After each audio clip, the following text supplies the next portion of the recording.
Bonjour à toutes et à tous. Hum, On espère que vous nous entendez bien. Et si on va pouvoir commencer le webinaire du coup qui est organisé par l'Inter-URPS. Donc c'est l'ensemble des URPS bretonnes qui représentent les professionnels de santé libéraux qui organise dans le cadre de la commission santé des soignants. euh, il y a un webinaire autour de la santé des soignants et donc là c'est tout ce qui est gestion post-traumatique. Euh,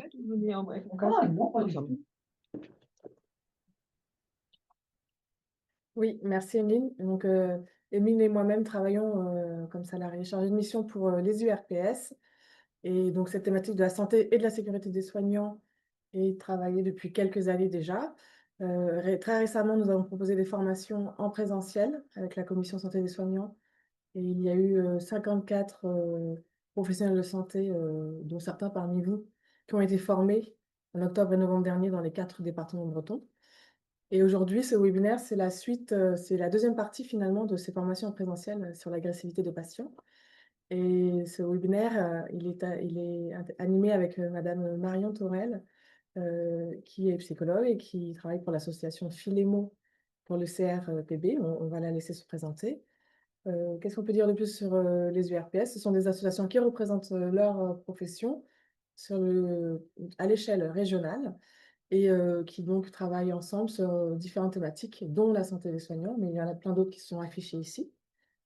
Pour ce webinaire, voilà, vous êtes plus de 80 inscrits et là, vous êtes déjà plus d'une quarantaine connectés. Donc, n'hésitez pas, s'il vous plaît, à couper votre caméra pour préserver la bande passante et même garder votre micro fermé également. Bien sûr, vous pourrez prendre la parole au moment des questions-réponses tout à l'heure. Nous sommes ensemble normalement jusqu'à 13h45 pour, voilà, vous permettre de reprendre votre activité ensuite. Et s'il vous plaît, si vous pouvez répondre aux questions de satisfaction à la fin du webinaire ou en tout cas dans les jours qui suivent, ce sera important pour nous. Bon webinaire à toutes et à tous. Bon appétit à ceux qui mangent. On passe la parole à Marie Antorel et à tout à l'heure. Merci. Alors, bonjour à toutes et à tous. Je vais déjà essayer de partager mon écran. On va commencer par ça. Hop. Est-ce que c'est bon pour vous? Ouais, je vois, il y a des oui, têtes qui disent OK.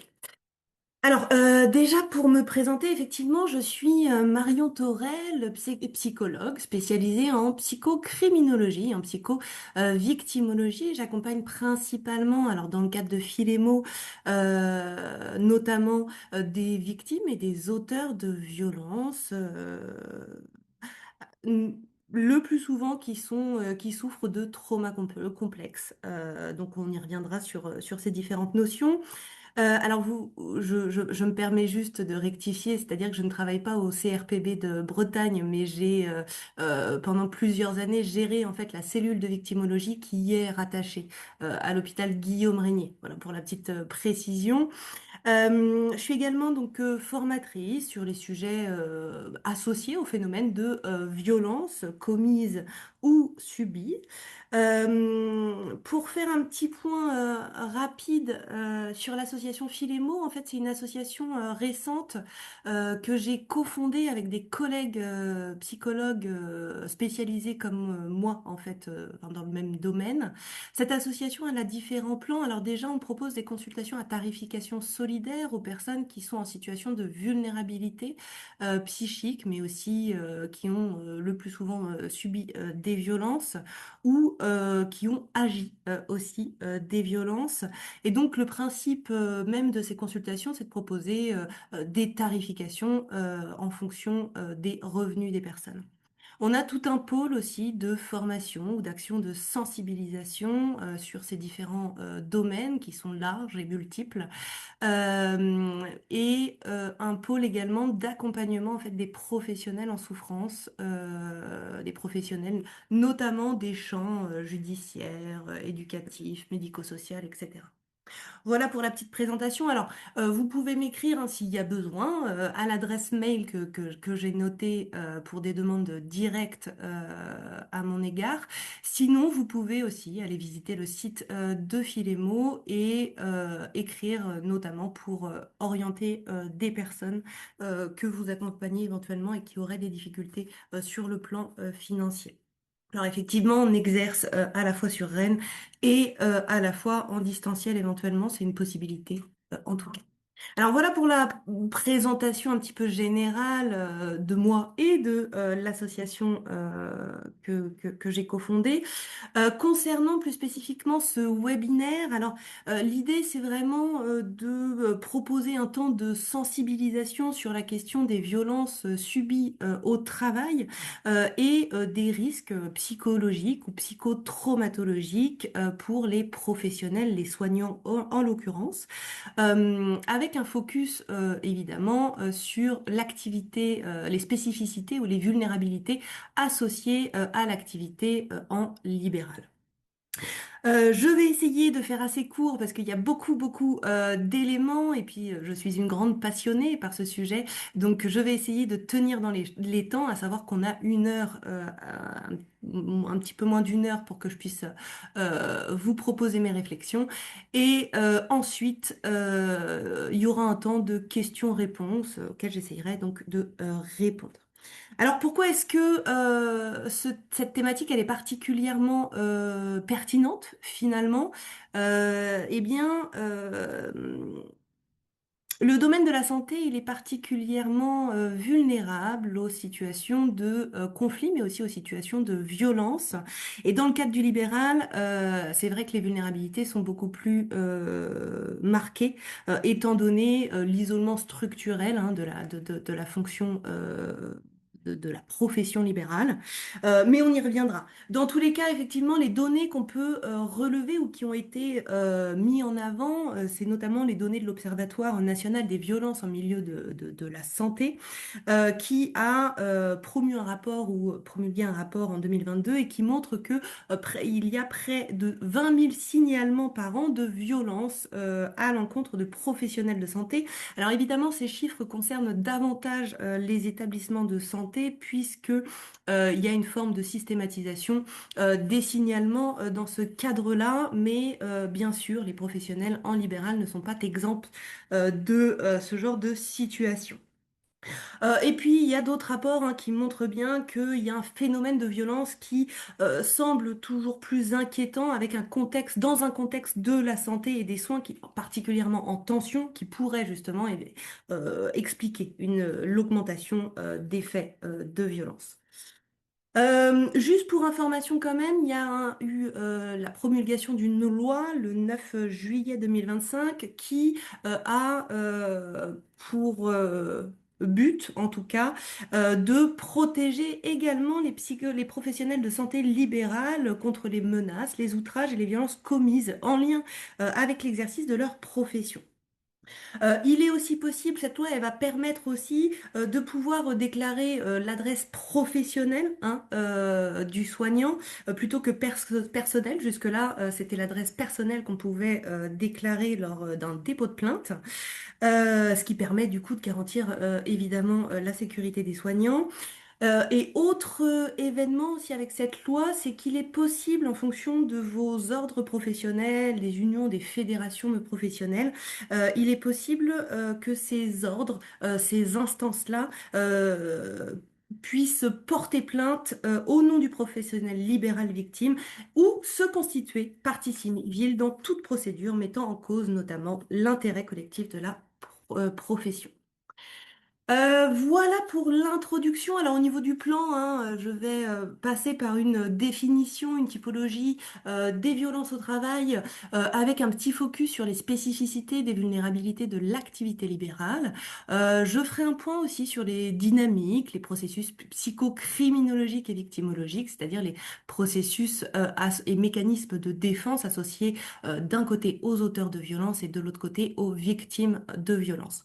On fera bien sûr un point poussé, dirais-je, sur les risques psychologiques et psychotraumatologiques avec une explication, je l'espère, vulgarisée et assez simple du traumatisme psychique tel qu'il est conceptualisé, compris aujourd'hui. Je passerai assez rapidement, je pense, sur les facteurs de vulnérabilité et de protection vis-à-vis à la fois du vécu de violence, mais aussi de l'émergence de symptômes traumatiques, mais on y reviendra quand même. Et puis enfin, je terminerai sur la présentation de quelques outils, à la fois des outils d'auto-évaluation qui sont disponibles sur Internet et sur des ressources fiables pour pouvoir évaluer son niveau de stress post-traumatique ou en tout cas l'émergence ou l'instauration de symptômes traumatiques et quelques ressources à la fois sur le territoire en termes de dispositifs d'accompagnement entre autres. Alors déjà, première chose,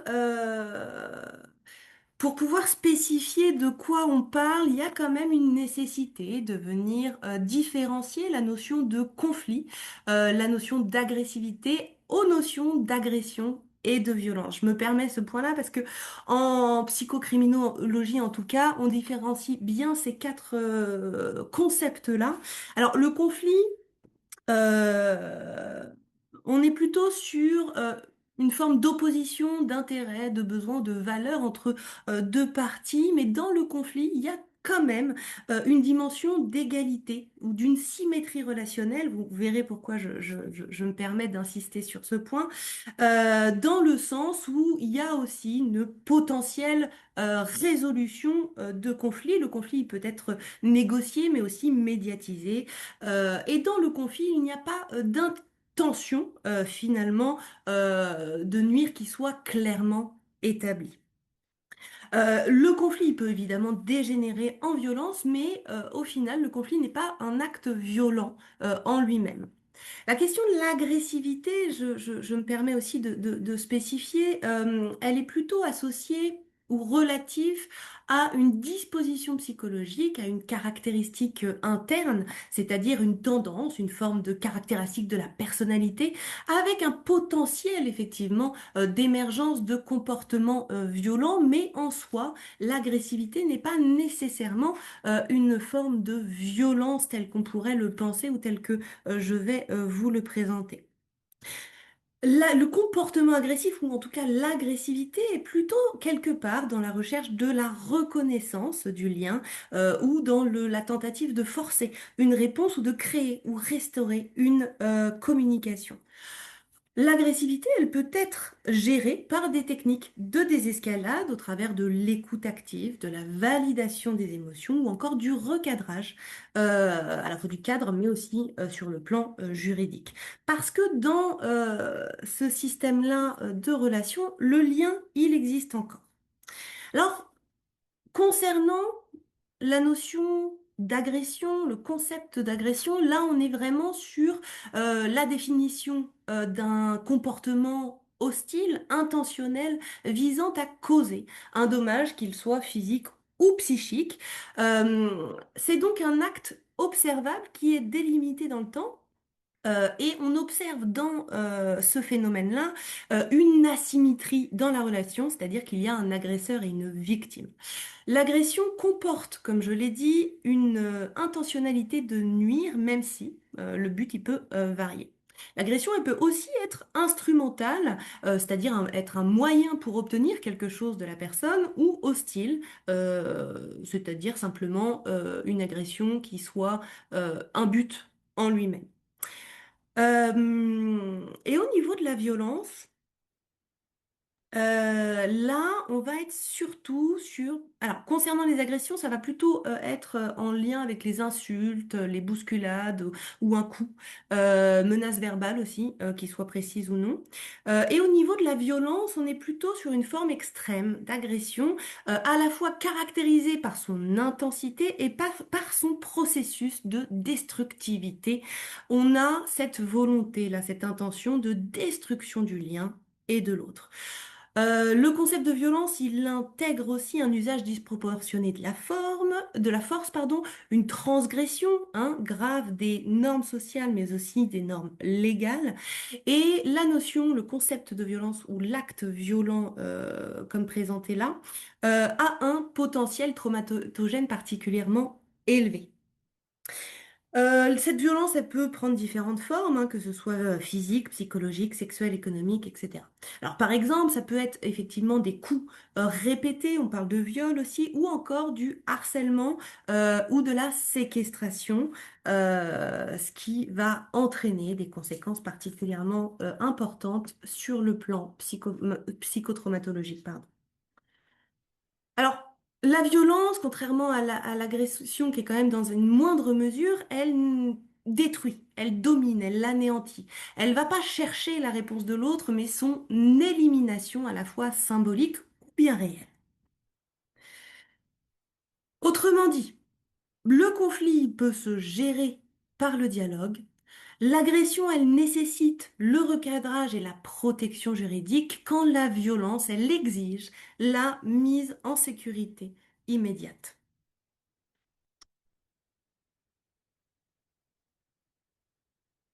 Alors, j'ai quand on parle violence, on a tendance à penser directement, c'est vraiment en lien avec les représentations sociales les plus largement répandues, on a tendance à penser à la violence physique. Et c'est pour ça que je vous propose simplement une définition bien plus large qui inclut du coup une forme, enfin qui inclut et qui rend compte de la multiplicité intrinsèque au concept de violence, de ces différents niveau de ces différents types et formes qu'elle peut engendrer. Elle inclut aussi des aspects systémiques et aussi ses impacts considérables sur la santé physique ou psychique. C'est une définition de l'OMS qui définit la violence comme étant l'usage délibéré de la force physique ou du pouvoir menacé ou effectif à la fois contre soi-même, contre une autre personne ou contre un groupe ou une communauté qui entraîne ou risque fortement d'entraîner un traumatisme, des décès, des dommages psychologiques, un mauvais développement, etc.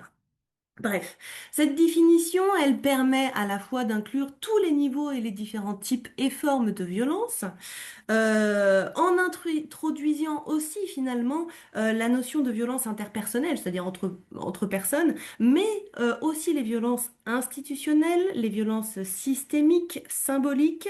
Cette définition, elle mentionne l'usage du pouvoir, de la menace et non seulement de l'acte produit. Ce qui permet aussi d'intégrer l'ensemble des violences psychologiques, la manipulation, l'emprise ou encore d'autres violences structurelles ou systémiques. Cette définition, elle intègre les conséquences qui sont multiples à la fois sur la santé physique et mentale, et elle invite quelque part à ne pas limiter le concept de violence à l'intentionnalité. Alors même si le texte il va parler d'usage délibéré, l'interprétation actuelle retient surtout la notion d'effet et de pouvoir exercé. Certaines violences ne sont pas conscientes ni intentionnelles mais ont quand même des effets délétères. Alors je pense notamment aux violences institutionnelles, administratives, organisationnelles, ou encore à la violence qui est commise par une personne souffrant de troubles psychiatriques et en pleine crise psychotique qui peut attaquer sans nécessairement que ce soit dirigé contre nous-mêmes. Alors, l'OMS, elle va proposer une classification assez simple de la notion de violence. On retrouve la catégorie de la violence auto-infligée, hein, les comportements suicidaires, les automutilations ou encore la négligence de soi grave, les violences interpersonnelles, hein, qu'elles soient intrafamiliales entre membres d'une même famille ou bien communautaires entre personnes sans lien familial. L'OMS parle aussi des violences collectives, donc là plus sociales. Alors, on peut distinguer aussi différents niveaux d'intensité des violences, mais aussi d'intensité des conséquences psychotraumatiques en lien. Premier niveau d'intensité, hein, c'est plutôt les tensions ou les incivilités, hein, au travers de comportements discourtois, impolis, des remarques aussi désobligeantes. Il n'y a pas forcément dans les tensions et dans les incivilités une intention de nuire qui soit justement clairement établie. Deuxième niveau d'intensité, ce sont bien les agressions, hein. Alors on peut parler d'insultes, de menaces, d'intimidation ou de bousculades. Troisième niveau, les violences avec une intensité élevée, un caractère destructeur, une transgression des normes et un impact traumatique important. Là, on parle de coups, d'agression sexuelle, de harcèlement. Et les violences extrêmes, bon, bah là, il y a une mise en danger vitale et un traumatisme majeur. Je pense aux tentatives d'homicide, de torture ou encore au viol, parce que ça fait partie des violences extrêmes. Il y a plusieurs types de violences. Alors on peut parler de violences hostiles ou impulsives, réactives, qui a pour but là plutôt d'exprimer une émotion, que ce soit de la colère, de la frustration ou encore une réaction face à un sentiment d'humiliation ou d'attaque. Alors là, c'est un type de violence qui est vraiment très impulsive et émotionnelle. On est sur de la décharge émotionnelle et pulsionnelle. Euh, Ça va se différencier effectivement de la violence instrumentale ou stratégique. La violence instrumentale ou stratégique, elle est pensée. Elle est pensée et agit dans le but d'obtenir quelque chose, que ce soit d'obtenir du pouvoir, de l'argent ou bien de l'obéissance de l'autre. Alors là, on est vraiment sur des stratégies, on y reviendra, hein, mais il y a des stratégies de contrôle, de planification, de domination au travers de ces types de violences. Bref, dans ce type de violence, la violence est un moyen en vue d'une fin. Là, par exemple, je pense à du racket ou encore des menaces pour obtenir une prescription médicale, par exemple, ou de l'intimidation pour éviter tel ou tel acte médical ou éviter encore un contrôle euh, lié, par exemple, à l'usage de substances psychoactives. Et enfin, troisième type de violence, c'est la violence prédatrice. Alors là, on est surtout, elle est plus rare. On est dans une violence qui cherche une satisfaction personnelle, du plaisir, de la jouissance avec des traits, avec de la perversion concrètement.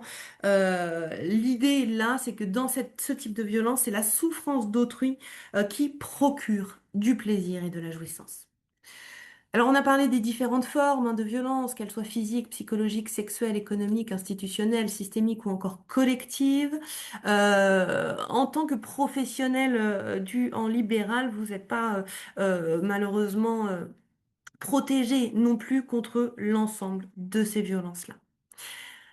Euh, alors, comme je l'ai dit en introduction, hein, le secteur de la santé, il apparaît comme l'un des secteurs professionnels les plus exposés à la violence. Et là, je vous renvoie aux différents rapports, que ce soit l'OMS ou l'Observatoire national des violences en milieu de santé. Alors, effectivement, ce que ces rapports mettent en exergue, c'est que le risque de subir de la violence, il est accru, notamment dans certaines spécialités ou contexte, en psychiatrie notamment, aux urgences, mais les soins à domicile sont également très touchés. Et puis il y a aussi toutes les situations plutôt de crise psychique ou pas d'ailleurs. Alors, on observe quand même des vulnérabilités plutôt structurelles qui sont spécifiques à l'activité libérale, à savoir la première grande vulnérabilité, c'est bien l'isolement professionnel et l'absence de tiers protecteurs. Quand je parle de tiers protecteurs, je pense à déjà l'absence d'équipe. On n'est pas, tout le monde ne travaille pas forcément en maison de santé, mais en tout cas, il y a quelque chose dans le libéral qui vient souligner cet isolement structurel. Absence d'équipe, mais aussi absence d'institution et donc de filet de sécurité institutionnel. En bref, le professionnel en libéral, il est malheureusement exposé directement à la fois aux patients et à la famille. Euh, Autre chose, la santé, l'activité libérale peut être mise à mal par des violences potentielles, alors que ce soit à la fois des violences des patients ou des familles. Alors là, on a tout type de violences, hein. Mais il y a aussi, et on y pense un petit peu moins, c'est les violences entre professionnels, que ce soit du harcèlement moral entre confrères ou des comportements manipulatoires ou de la dévalorisation, de la disqualification professionnelle entre confrères ou dénigrement professionnel. Il faut aussi le prendre en compte. Ce sont des violences qui arrivent même en libéral malgré cet isolement finalement structurel. Et puis il y a des violences aussi plus institutionnelles, hein. Je pense notamment aux pressions administratives, les contrôles CPAM, hein, qui peuvent être perçus comme persécutoires, des injonctions contradictoires aussi qui sont plutôt normées, et puis une charge mentale invisible et une absence de reconnaissance. On peut parler de violences systémiques silencieuses. Alors j'essaye de faire attention au temps. Euh, Pour venir un petit peu expliciter la question des dynamiques ou en tout cas des processus criminologiques, déjà il a existé plutôt des tentatives de catégorisation des auteurs de violences. euh, mais il n'existe pas de profil type. Alors, en termes de catégorisation, on peut retrouver des grandes catégorisations, hein. On peut retrouver les auteurs situationnels ou impulsifs. Donc là, la violence, comme on l'a dit, elle peut être une décharge émotionnelle, une décharge pulsionnelle qui renvoie à une dysrégulation émotionnelle et des difficultés à pouvoir gérer en fait sa frustration, notamment. Il y a les auteurs instrumentaux stratégiques. Alors là, on l'a déjà vu, c'est utiliser la violence comme un moyen d'instrumentalisation. Et en libéral, on peut subir en fait de l'instrumentalisation, pardon, de la relation d'aide.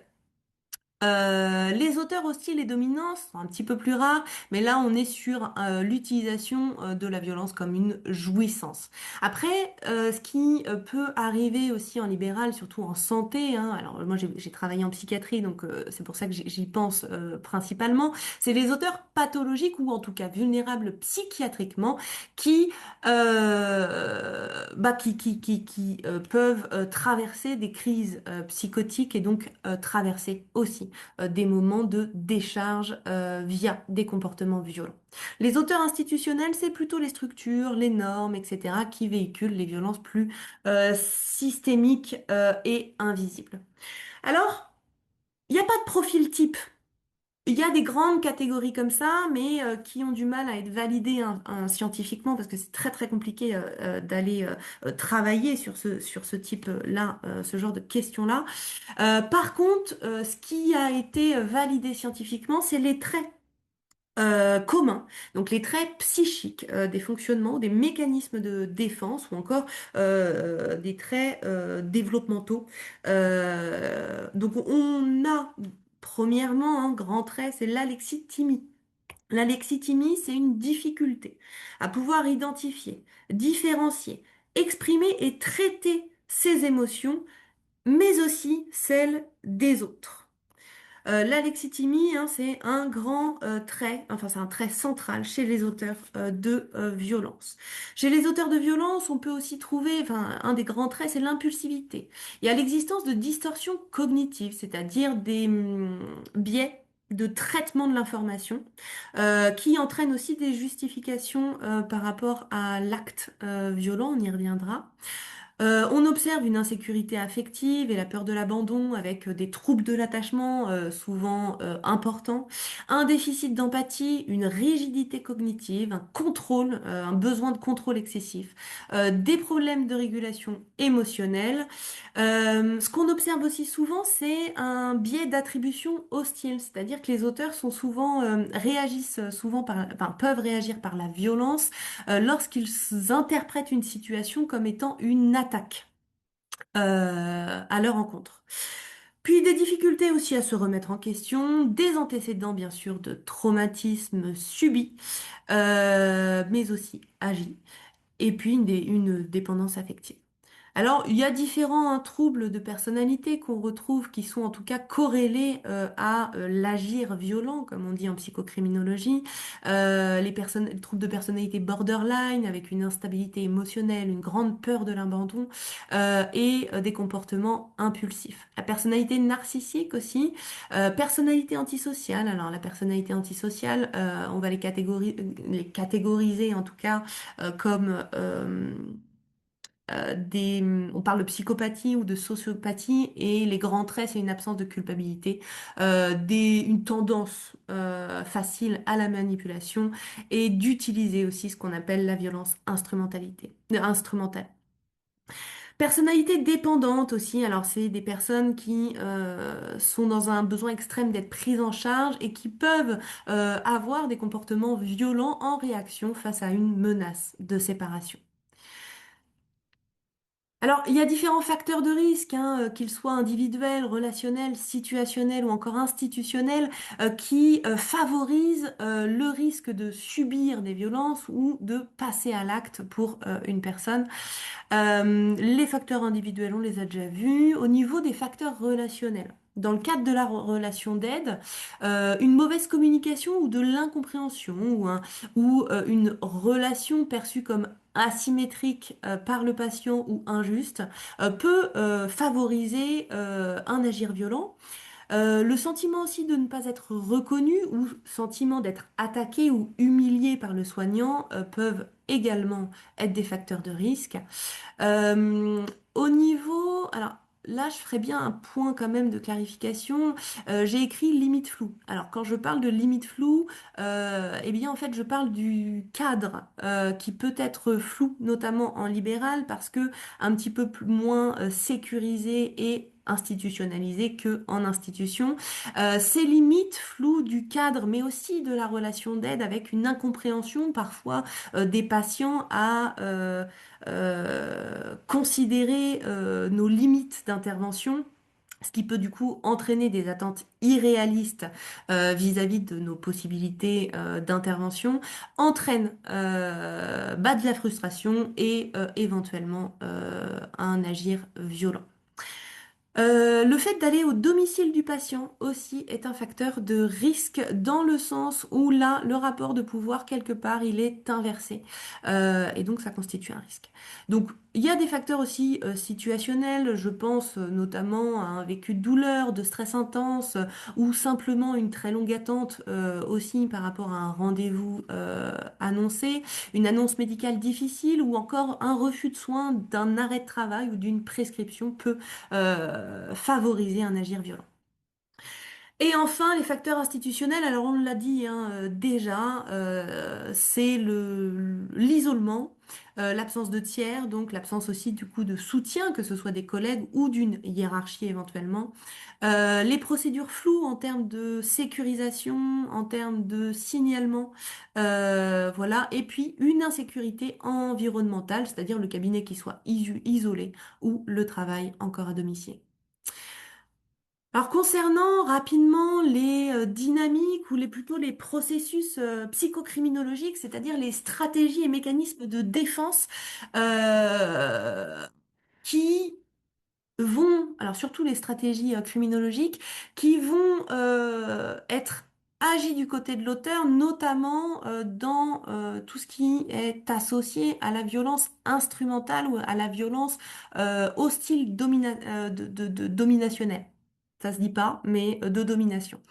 Les auteurs, dans ce cadre-là, vont avoir cette tendance à rechercher un contrôle de la domination et un certain avantage de la relation d'aide, de la relation thérapeutique, et que l'on peut quand même traduire ou voir ou percevoir au travers de comportements de test des limites.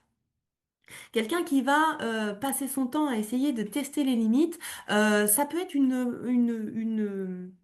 un élément de repérage, de se dire qu'il y a une tentative, en tout cas, de domination, quelque chose de l'ordre du contrôle. Alors, on a différentes stratégies de manipulation. J'ai déjà parlé de l'instrumentalisation, hein, de la relation de soins. Il y a des stratégies aussi de culpabilisation, notamment en utilisant la déontologie, ou encore des stratégies de séduction. Autre type de stratégie, alors là, ce sera plus communément un certain nombre de stratégies diversifiées qu'on va appeler le gaslighting. Le gaslighting, pardon, c'est l'ensemble des petites stratégies, des violences psychologiques plutôt, qui vont entraîner une profonde confusion chez la personne victime. Au Québec, ils appellent ça un détournement cognitif. Autre stratégie, la mise en isolement. Ça peut être particulièrement révélateur. Puis d'autres stratégies comme la disqualification, la dévalorisation ou le dénigrement qui peuvent avoir des impacts particulièrement importants. Vous l'aurez compris, ces stratégies criminologiques, hein, surtout de la violence instrumentale et euh, plutôt prédatrice, elles instaurent un climat de peur, notamment au travers de menaces, intimidations et harcèlement. Alors, il y a différentes façons différentes distorsions cognitives ou plutôt des justifications souvent utilisées, ce qu'on appelle aussi des stratégies de décrimination. Alors, la minimisation des faits, le déni de responsabilité. Alors, je n'y peux rien, c'était mes nerfs ou c'est elle qui m'a poussé à bout. Le renversement de la responsabilité ou de la culpabilité, hein, l'auteur va chercher à rendre coupable ou responsable la personne victime, ou encore, je l'ai déjà dit, des biais d'attribution hostile. Elle le méritait, il fallait la punir. Je vais passer sur les signaux d'alerte parce qu'on n'aura pas le temps. De toute façon, je peux vous envoyer le diapo si vous le souhaitez. Alors, du côté plutôt victime, euh, on va observer différents processus, alors soit au moment du vécu de violence, soit juste après, et qui vont éventuellement se cristalliser dans le temps sans une prise en charge adaptée et précoce. Alors, c'est un mot qu'on utilise ces dernières années assez souvent, le terme de sidération et le terme de dissociation. Alors là, je ferai un petit point plus explicite sur ces deux termes dans la partie juste après. Alors, une victime de violence, elle va avoir des biais aussi, des distorsions cognitives, un petit peu comme les auteurs, qui vont entraîner une profonde honte, une forme de culpabilité ou une culpabilisation extrême vis-à-vis de la situation, le cadre de la relation d'aide et le fait, le statut de soignant entraîne aussi une plus grande honte et culpabilité dans le sens de ne pas avoir su gérer la situation et de pas être en capacité parfois eh bien d'intégrer ou de digérer les faits de violence.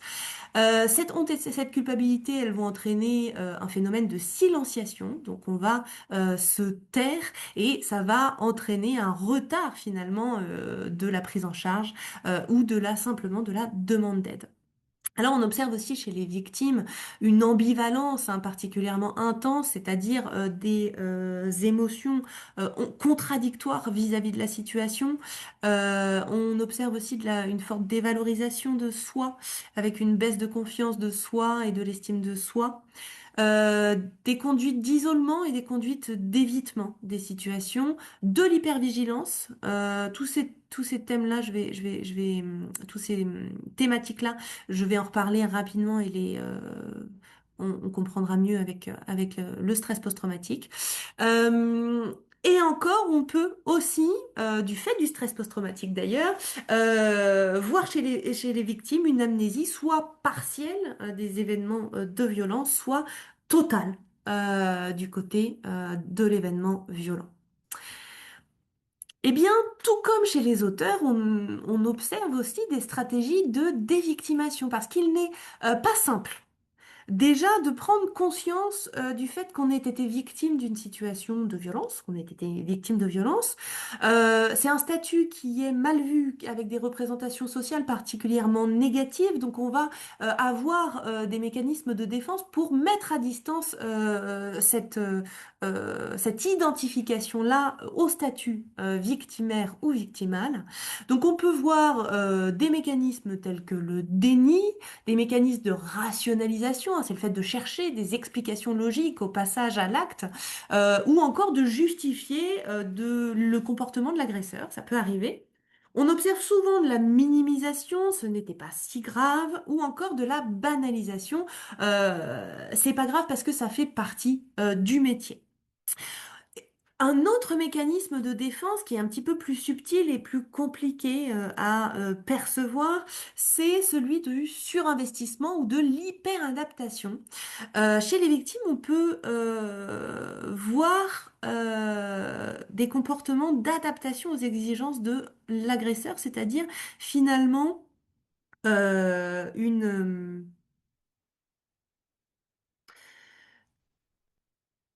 oui, une hyper-adaptation aux besoins, aux désirs et aux exigences de l'agresseur. Donc là, par exemple, des personnes qui vont plutôt pour éviter le rapport de domination, pour éviter en tout cas de souffrir du rapport de domination ou pour éviter par peur de vivre une situation de violence, un soignant peut par exemple prescrire des prescriptions, mais des ordonnances médicales qui ne devraient pas prescrire. Voilà pour cette partie-là. Alors, je me permets de boire un petit coup. Mhm. Concernant plus spécifiquement les risques psychologiques et psychotraumatologiques du vécu de violence, notamment dans le cadre du travail. Alors, à savoir déjà que les violences sont des situations anormales qui vont entraîner en fait des conséquences psychotraumatiques normales qui sont fréquentes mais qui peuvent devenir graves et durables sans une prise en charge précoce et adaptée. Et ces conséquences traumatiques, elles sont normales puisqu'elles sont associées à la mise en place de mécanismes psychiques, psychologiques et neurobiologiques de sauvegarde. On y reviendra tout de suite après. Ce message-là, il vient tout simplement vous dire que euh, les réactions traumatiques, les réactions psychiques, physiologiques, etc., ne sont pas le signe d'une faiblesse individuelle, quand bien même la société pourrait éventuellement faire passer ce message-là. Alors, on a des symptômes plutôt dits classiques qui fait suite à un événement traumatisant ou suite à un stress aigu, c'est pas forcément une situation de violence d'ailleurs. Ces symptômes, ils peuvent survenir vraiment tout de suite après l'événement ou dans les semaines qui suivent. Il s'agit d'une anxiété particulièrement élevée qui entraîne une hypervigilance. On peut aussi voir émerger une humeur négative ou des symptômes de dissociation. Une fatigue très très lourde, des troubles aussi digestifs ou autres troubles psychosomatiques, ça va dépendre des personnes. On observe aussi des conduites d'évitement, donc on y reviendra également, de l'irritabilité, des ruminations problématiques, des envahissements, non, des pensées envahissantes qui tournent en boucle par rapport à la situation de violence ou à des peurs extrêmes. Et puis plus globalement, effectivement, des altérations de l'estime de soi et de la confiance en soi. Alors, il y a un certain nombre de troubles finalement qui sont associés aussi à un vécu traumatique, en dehors des réactions un peu classiques qui, logiquement, soit avec une prise en charge adaptée, soit parce que l'événement n'a pas euh, entraîner des conséquences trop graves, trop intenses pour le psychique, on peut gérer aussi par soi-même en prenant soin de soi notamment et en prenant le temps aussi de digérer le vécu de violence. Mais la plupart du temps, sans prise en charge adaptée, on peut souffrir d'un trouble de stress aigu ou encore d'un trouble de stress post-traumatique. Donc là, on y reviendra juste après. Il y a aussi les troubles de l'adaptation. Donc les troubles de l'adaptation, c'est des difficultés à reprendre une vie normale, on va dire, suite au vécu de violence avec des symptômes tels que de l'anxiété particulièrement élevée, des tendances dépressives et puis des comportements aussi qui sont inappropriés ou à risque. Le vécu traumatique, il est associé à des troubles de l'humeur. Alors, on peut parler de dépression, notamment, des troubles anxieux. Souvent, c'est de l'anxiété généralisée qui peut être entraînée par le vécu traumatique, mais aussi des phobies, finalement, ou des TOC. Les troubles émotionnels ou des difficultés sur le plan émotionnel à réguler ses émotions. On observe aussi souvent des troubles de l'usage de substances, c'est-à-dire des consommations excessives de substances, alcool, drogue ou tabac éventuellement. Mais aussi des troubles de l'alimentation. Donc je pense à l'anorexie, aux troubles du comportement alimentaire aussi tels que la boulimie ou autres, parce qu'il en existe d'autres. Des troubles dans la sexualité aussi s'il s'agit de violences sexuelles ou d'agressions sexuelles ou de viols. Et puis enfin un certain nombre de troubles psychosomatiques en lien avec la clinique du stress et des conséquences du stress intense. Alors, concernant les risques psychotraumatologiques, euh, déjà, pour définir le traumatisme psychique, alors il faut déjà pouvoir distinguer trois concepts. Premier concept, c'est l'événement traumatique. Alors ça, c'est le choc violent externe. L'événement traumatique ne va pas nécessairement entraîner un traumatisme. C'est là toute la différence. Donc l'événement traumatique, il va marquer le corps ou bien l'esprit. Le trauma, c'est la blessure physique ou psychique qui est causée par l'événement traumatique, pardon. Ce qu'on appelle psychotraumatisme ou traumatisme psychique, ce sont les conséquences du trauma sur le psychique. Autrement dit, le traumatisme, c'est l'empreinte que cette expérience violente a laissée sur l'esprit, sur le cerveau et sur le corps. C'est une trace qui va éventuellement, potentiellement, grandement influencer la manière dont notre organisme s'y prend pour survivre dans le présent. Ce qu'il faut bien avoir à l'esprit, c'est que un même événement traumatique fera traumatisme chez l'un, mais pas chez l'autre. Il y a vraiment des différenciations interindividuelles assez importantes. Alors une définition que moi j'aime bien personnellement parce qu'elle est assez complexe, hein, complète sur le traumatisme psychique, c'est celle de Louis Kroc, qui a écrit un bouquin du même nom et publié en 2007.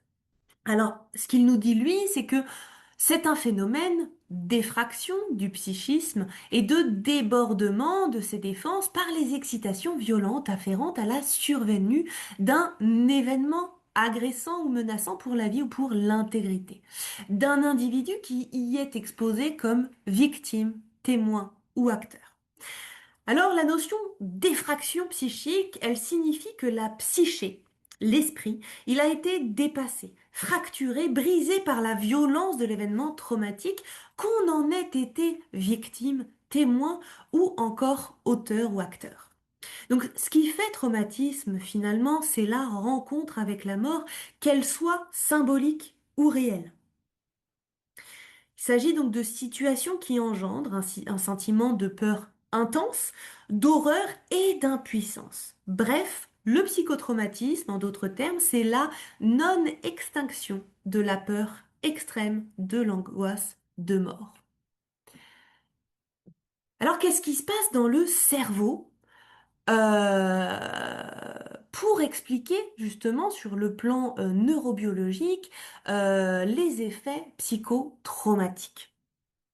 Alors, face à un danger, c'est le système limbique qui va se mettre en branle. Et donc, le système limbique, c'est bien la structure cérébrale qui est en charge de la mémoire et de la régulation des émotions.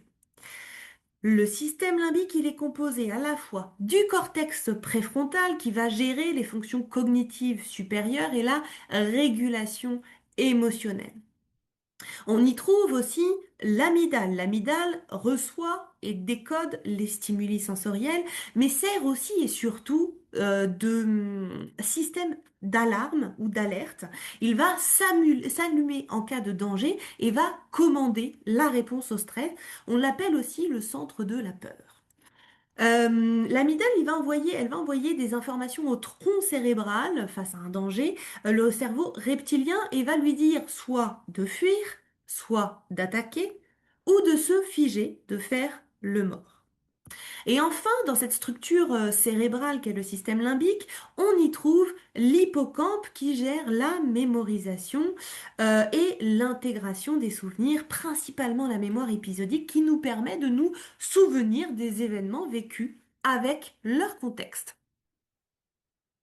Alors, face à un danger, donc on voit bien là, hein, l'hippocampe c'est la zone verte, l'amygdale la zone rouge, et puis la zone orange et bleue, c'est le cortex préfrontal. Donc face à un danger, le processus normal est le suivant. Par exemple, je suis en voiture, le feu, j'arrive à un carrefour, le feu est vert pour moi, mais il y a un passage, il y a un passage piéton et il y a un piéton qui est en train de passer. Le thalamus, le centre de relais des informations, reçoit l'information sensorielle. Je vois un piéton qui traverse le passage piéton au feu vert pour moi. Cette information, le thalamus, il va directement envoyer cette information-là à l'amygdale. L'amygdale déclenche le système d'alarme, c'est-à-dire qu'elle déclenche une peur extrême et intense qui va entraîner une réaction comportementale. Par exemple, je vais soit freiner très fort, soit je vais donner un coup de volant pour éviter justement d'écraser le piéton quand même. Et par la suite, le cortex préfrontal, il intervient pour réguler l'amygdale, pour pouvoir analyser l'information qu'il va renvoyer à l'hippocampe pour intégrer le souvenir en tant que souvenir d'un danger passé, d'une situation résolue. Mais lors d'un psychotraumatisme, le cortex préfrontal n'intervient pas. L'événement traumatique, il n'est pas analysable, il est impensable. Le cortex préfrontal ne régule pas l'amygdale qui va s'emballer et s'emballer et s'emballer. Et donc la peur ne cesse d'augmenter, ce qui crée une sécrétion beaucoup trop forte d'hormones, à savoir le cortisone et l'adrénaline. Sauf que cette sécrétion beaucoup trop forte d'hormones crée un vrai risque cardiovasculaire et neurologique, un vrai risque vital. D'où cette notion de rencontre avec la mort. Et pour nous sauver la vie, le cerveau y met en branle un mécanisme de sauvegarde absolument exceptionnel, mais qui a des conséquences. Il disjoncte comme un compteur électrique, ce qui engendre du coup le traumatisme psychique. Alors, sur le plan neurobiologique, hein, les principales altérations liées au stress post-traumatique sont la diminution du volume du cortex préfrontal et la diminution du volume aussi de l'hippocampe ainsi que l'hyperactivation de l'amygdale.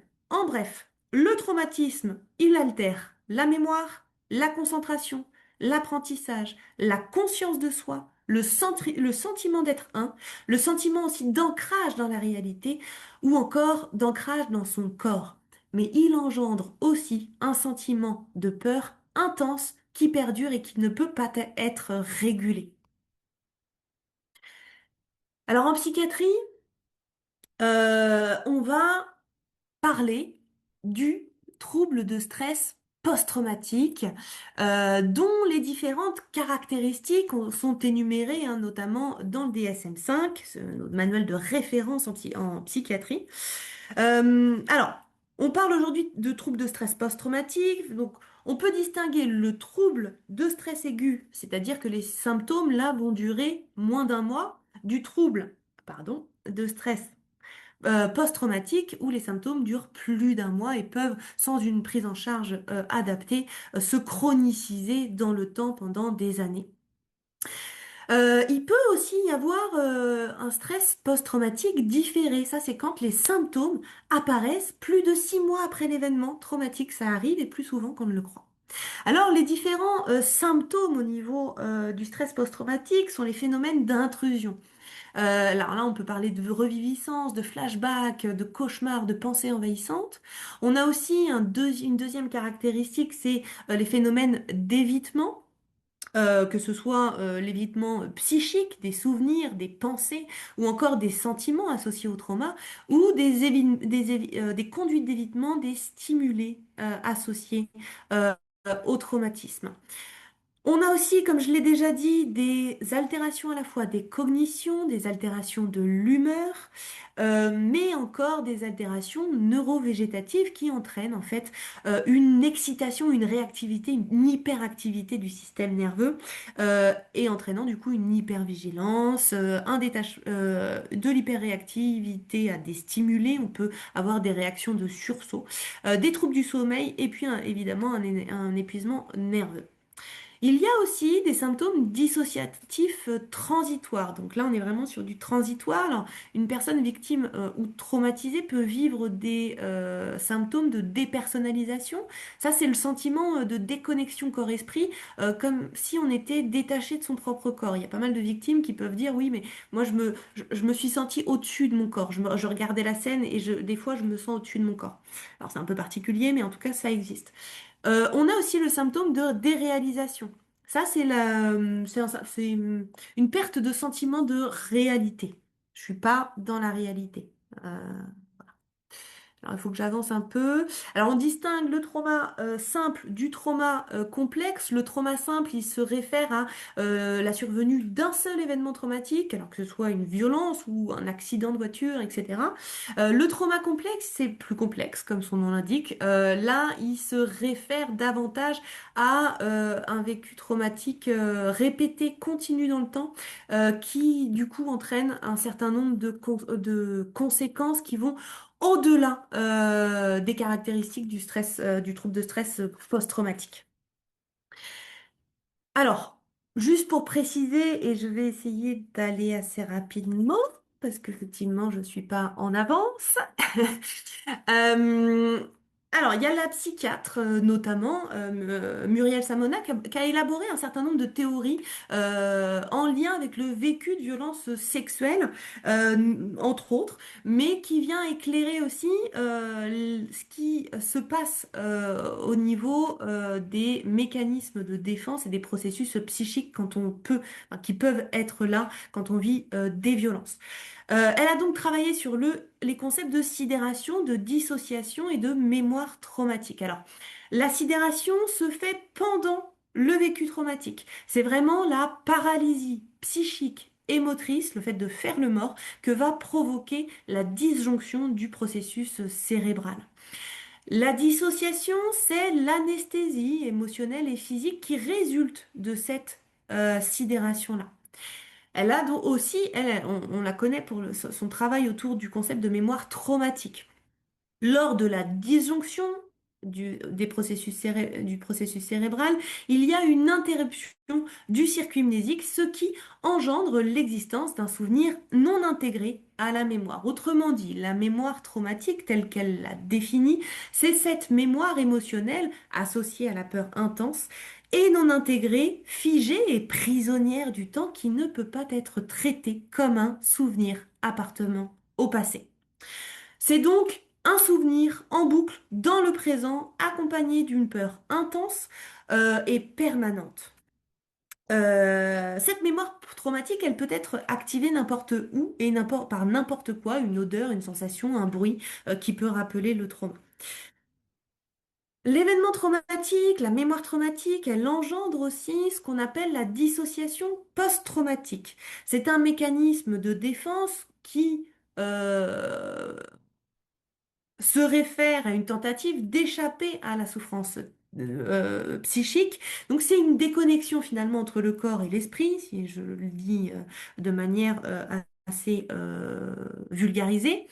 Et elle entraîne aussi de la recherche de disjonction. La recherche de disjonction, c'est le fait de s'anesthésier, finalement, de rechercher à s'anesthésier, notamment au travers de la consommation d'alcool, de drogue, etc. Cette mémoire traumatique, elle peut aussi avoir engendré, en tout cas, des phénomènes de répétition traumatique qui peuvent se traduire à la fois par des passages à l'acte ou des comportements violents, ou à l'inverse, des phénomènes de survictimisation ou des comportements autodestructeurs. Alors, les risques psychotraumatiques au niveau des conséquences sur la pratique professionnelle, il y en a un certain nombre, hein. Notamment dans le cadre de l'activité libérale. On observe chez les personnes qui ont subi des violences au travail une baisse de confiance professionnelle ou encore un effondrement du sentiment de compétence vis-à-vis de sa profession, une baisse de la productivité, de la motivation. Certains professionnels peuvent arrêter certains actes, des actes médicaux qui leur rappellent éventuellement une situation de violence. On observe aussi une transformation de l'identité professionnelle. Alors, on peut voir une perte de sens dans son travail ou voir émerger des mécanismes plutôt associés à une rupture empathique, de l'engagement empathique, c'est-à-dire au travers du cynisme ou encore de la déshumanisation de la relation.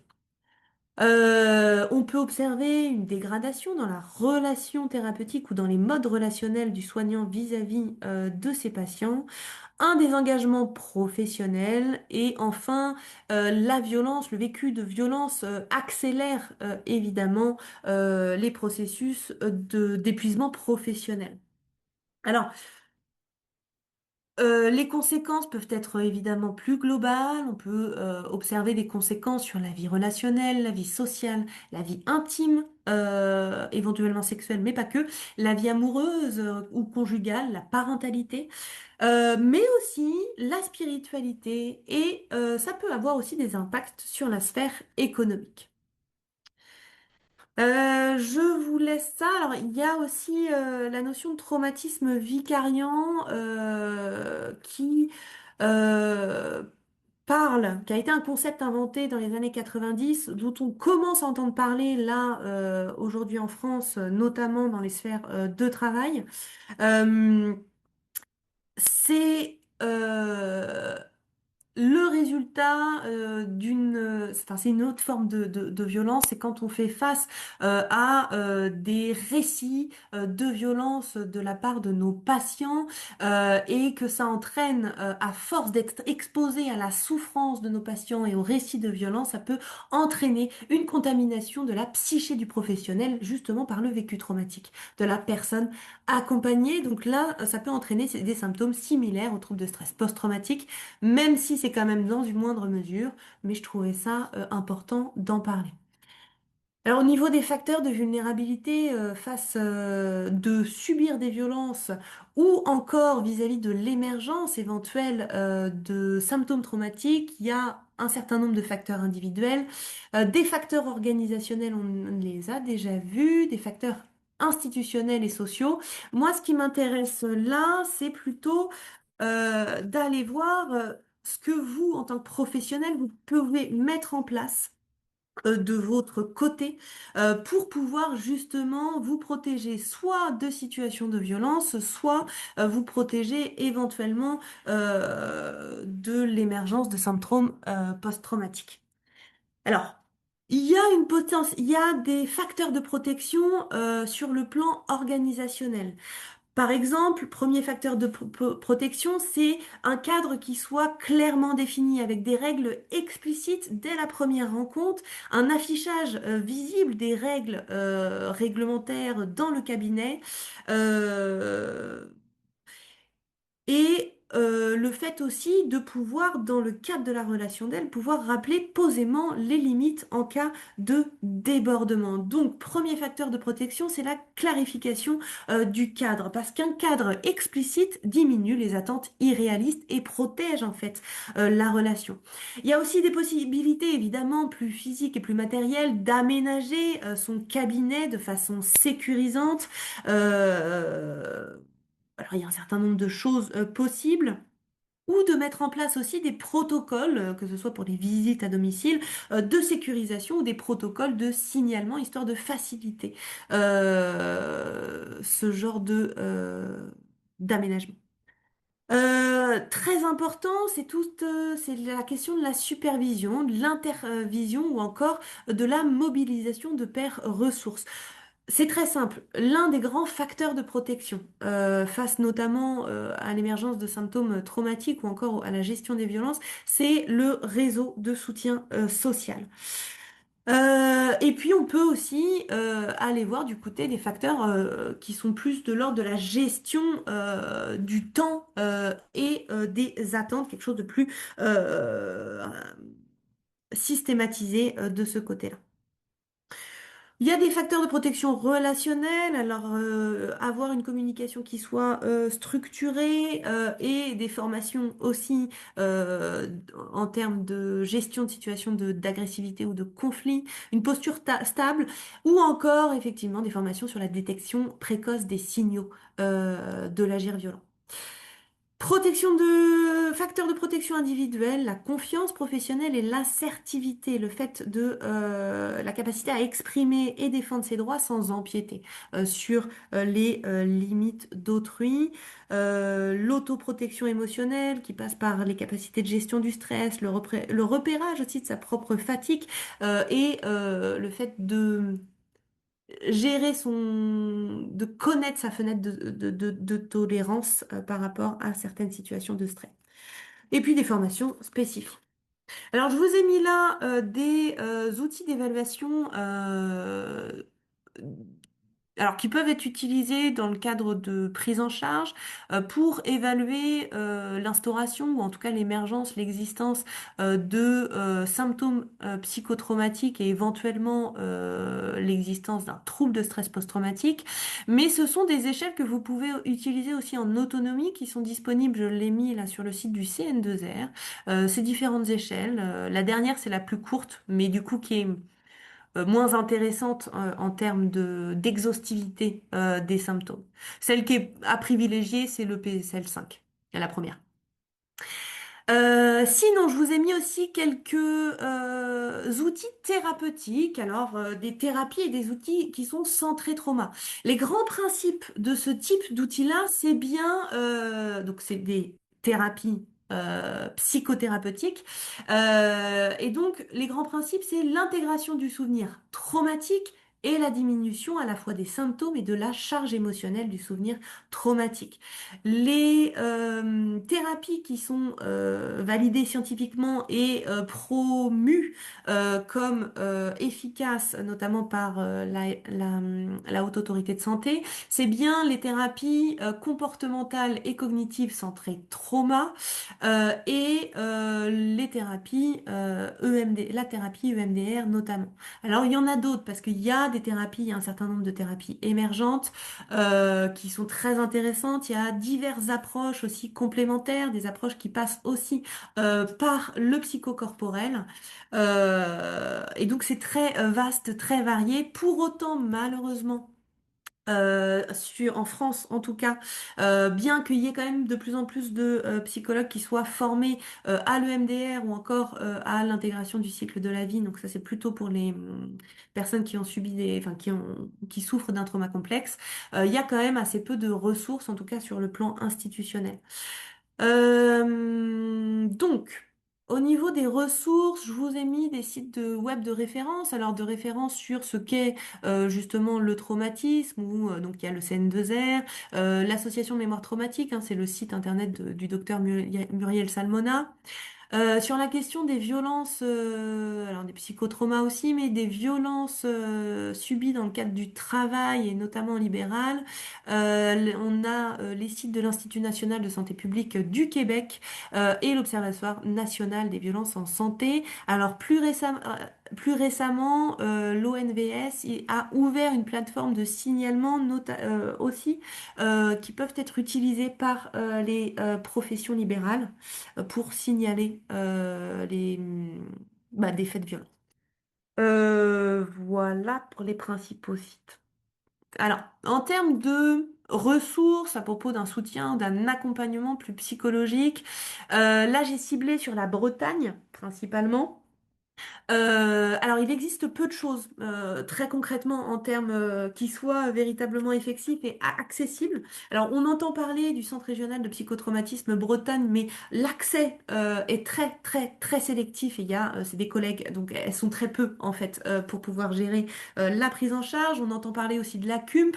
La CUMP prend en charge des situations, des événements traumatiques collectifs. Euh, donc si ça peut arriver, mais pour tout ce qui est les situations individuelles, ce ne sera pas des prises en charge, enfin, il n'y aura pas de prise en charge possible. Pour autant, grande ressource est l'association Soins aux professionnels de santé, qui propose à la fois un annuaire des professionnels de santé, mais aussi du soutien psychologique sur le national et sur le régional. Sinon, je pense aussi au réseau France Victimes, qui sont souvent associés, donc c'est des associations d'aide aux victimes, qui proposent du soutien psychologique, mais là, on est sur 5 séances de soutien psychologique maximum, donc on n'est pas sur la psychothérapie. Donc là, ça existe dans chacun des départements en lien avec les tribunaux judiciaires de référence.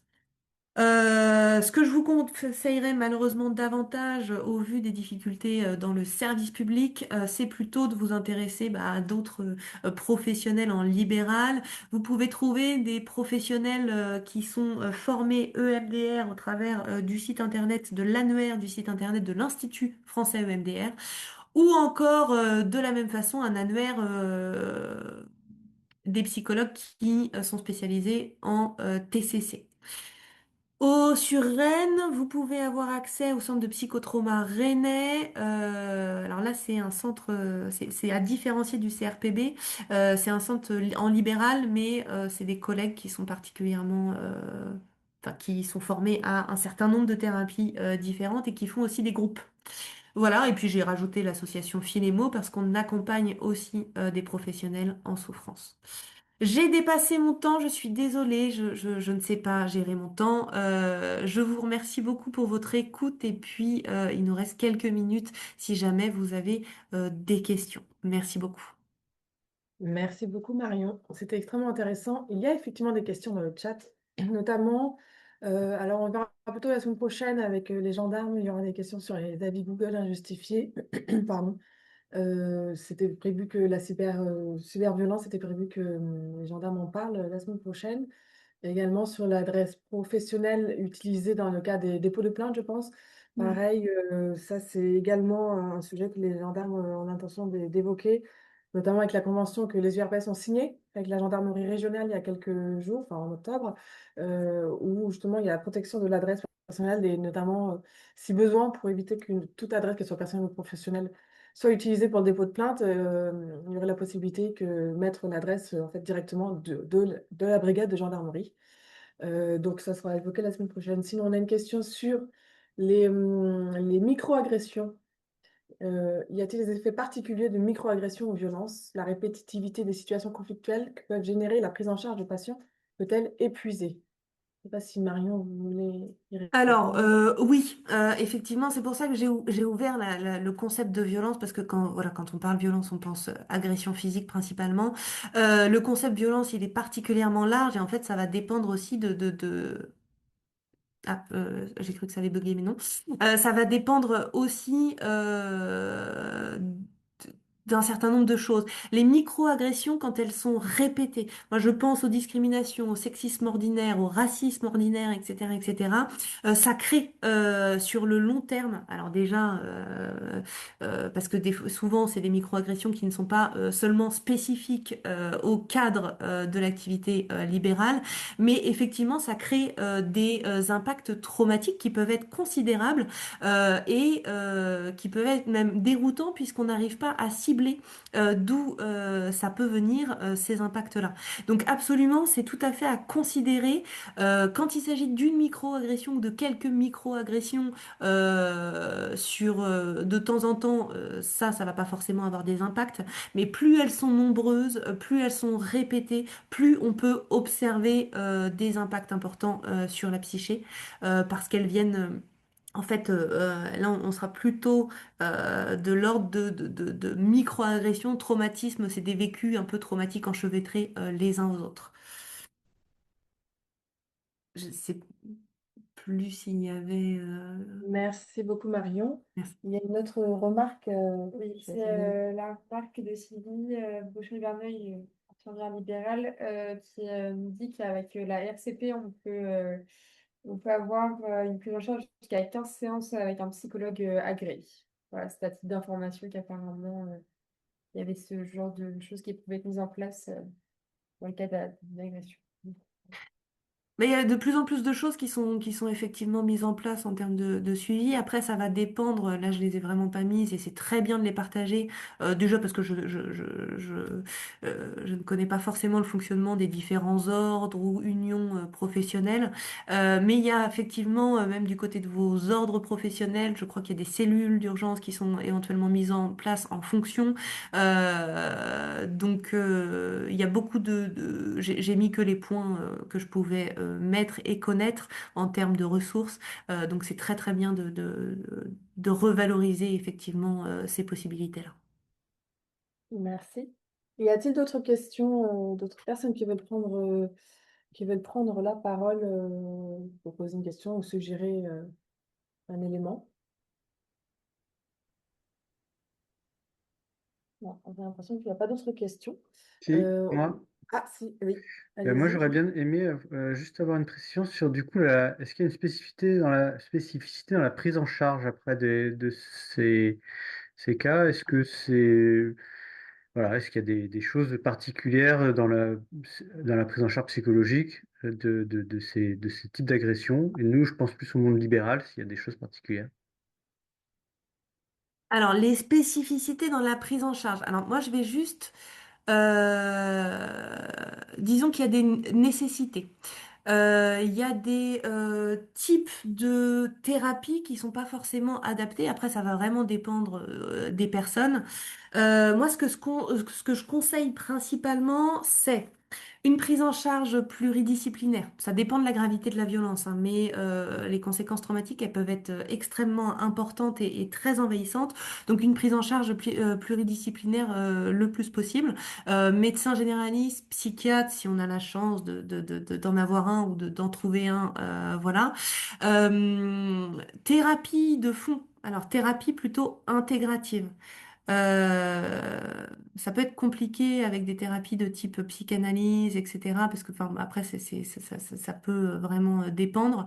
Moi, je conseille davantage, en tout cas, des thérapies de type intégratif, c'est-à-dire qui vont utiliser différents outils et s'adapter aux besoins et à la demande des personnes. Et en plus de ça, des thérapies conjointement, du coup, juxtaposées, des thérapies qui peuvent être centrées trauma. Toutes les thérapies que je vous ai montrées, c'est des thérapies, mais moi je les considère plus comme des outils parce que c'est pas du tout magique, c'est pas des médicaments magiques. Il y a des personnes pour lesquelles c'est contre-productif et c'est particulièrement violent en fait parce que c'est des thérapies d'exposition. Euh, donc on doit traverser le trauma pour pouvoir en sortir. Donc sur le plan théorique, c'est assez vrai. Mais parfois, c'est des thérapies qui demandent une longue préparation. Moi, je sais que je travaille beaucoup, beaucoup. Après, moi, j'ai souvent des patients qui souffrent de traumas complexes. Alors, c'est d'autant plus nécessaire que de les préparer. Mais voilà, la plupart du temps, c'est un suivi thérapeutique plutôt basique, plutôt de la sécurisation et éventuellement, si besoin, pour pouvoir aller directement sur la charge émotionnelle et l'intégration du souvenir traumatique, sur des thérapies couplées qui sont plutôt centrées trauma. J'espère avoir répondu à la question parce que je crois que je suis partie un peu. Oui, Merci. oui. Oui, tout à fait. Il n'y a pas d'autres questions dans le chat ou d'autres personnes qui veulent prendre la parole. On a un petit peu dépassé le temps, effectivement, il est 13h50. On vous a mis là les ressources que proposent les URPS de Bretagne, que ce soit des ressources en présentiel, en distanciel ou la boîte à outils avec tout plein d'éléments téléchargeables ou de replays visionnables. Donc n'hésitez pas à vous en emparer, il y a le QR code ici, puis il y aura le lien qui vous sera envoyé aussi en version, voilà, en version mail, par mail. Euh, ce n'est pas terminé enfin, ce webinaire aujourd'hui, bien sûr, se termine, mais il y en a un autre dans une semaine, donc le 12 décembre, même heure, avec 2 gendarmes et une magistrate sur la partie suite judiciaire et pénale des agressions et également comment se protéger du point de vue bâtimentaire, aménagement des cabinets, des officines, etc. Et comment déposer plainte, comment donner une suite à une agression pour qu'elle ne puisse plus se reproduire et pour que justice soit faite. Donc, n'hésitez pas à vous y inscrire si vous le souhaitez. Il y aura, pour aujourd'hui, il y aura un replay que l'on mettra, voilà, que l'on va préparer. On remercie énormément Marion Torel pour son intervention, c'était extrêmement intéressant. Euh, S'il n'y a pas d'autres questions, on va pouvoir clôturer et vous souhaiter une très bonne fin de semaine à toutes et à tous et prenez bien soin de vous et j'espère, on l'espère, à la semaine prochaine pour le deuxième webinaire. Merci beaucoup. Merci Marion. Merci. Merci à vous.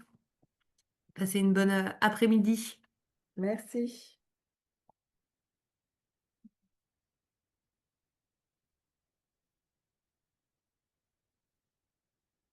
Et n'oubliez pas de répondre au questionnaire de satisfaction, s'il vous plaît.